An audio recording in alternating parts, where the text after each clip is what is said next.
Reality শোর মধ্যে সবচেয়ে ভালো রিয়েলিটি শো হচ্ছে বিগ বস। তো বিগ বস সিজনটা হচ্ছে প্রায় 4 সপ্তাহ চলে গেল। তো 4 সপ্তাহের মধ্যে পুরো গ্রুপে হাউসের মেটরা হচ্ছে 2টা গ্রুপে ভাগ হয়ে গেছে আমরা দেখতে পাচ্ছি। তো এই 2টা গ্রুপের মধ্যে একটা গ্রুপ ছিল গতকালকে টাক্সে প্রণীতের গ্রুপ, আরেকটা ছিল শেহবাজের গ্রুপ। তো তাদের দুজনের কাজ ছিল দর্শকদেরকে এন্টারটেইন করা, আর সেই এন্টারটেইনের রেজাল্টটা হচ্ছে নেহাল সিক্রেট রুমে বসে দিয়েছিল। যেহেতু এটা নেহালের কাছে ছিল দায়িত্ব, মানে নেহাল যেহেতু গ্রুপ বি মানে টিম শেহবাজের ফারহানা বসিরের খুব ক্লোজ, তো অবশ্যই নেহাল কিন্তু তাদেরকেই সেভ করবে। তো অনেকের কাছে এটা একতরফা হয়ে গিয়েছিল, মানে আগে থেকেই রেজাল্ট জানতো যে এইটা হচ্ছে গ্রুপ বিকে জেতানো হবে আর গ্রুপ এ নমিনেটেড হবে। এই টাস্কে কিন্তু গৌরব আর প্রণীত খুব ভালো খেলেছিল, আর বাকিরাও খেলেছে, কিন্তু তারপর হচ্ছে নেহাল যেহেতু এইটার জন্য ছিল, তাই সবার কাছে এইটার জন্য অনেক ট্রোল শিকার হচ্ছে গ্রুপ বিয়েরা।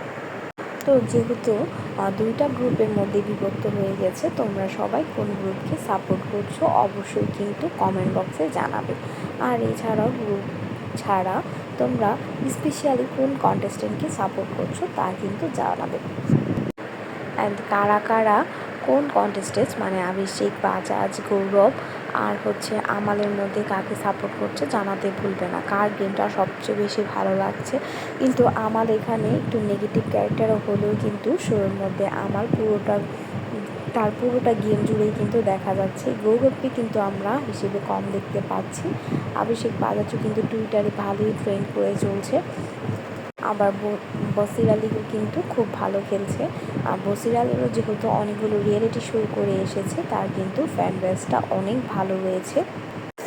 অন্যদিকে শেহবাজ, জিসান তারা খুব ট্রেন্ডিংয়ে। আর তানিয়ার কথা কি বলবো, তানিয়ার মানে শেহবাজের মতো, তানিয়া তো খুব বড় লোক, তার কথা বলাই যাবে না। যাই হোক, তোমরা কাকে সাপোর্ট করছো অবশ্যই জানাতে ভুলবে না। আর তোমরা কিন্তু তোমাদের ফেভারিট বিগ বস অবশ্যই কিন্তু ডে কালার্সে দেখতে ভুলবে না। সব কন্টেস্টেন্টের জন্য বেস্ট অফ লাক, তারা খুব ভালোভাবে খেলুক। তাদের পার্সোনালিটি অবশ্যই সবার সামনে আসা উচিত, যেহেতু এটা রিয়েলিটি শো, তাদের রিয়েলটাই হচ্ছে দর্শকদের সামনে তুলে ধরা উচিত। তো আজ এই পর্যন্তই, পরবর্তীতে আবার কোনো রিভিউ নেবে আসবো। ধন্যবাদ।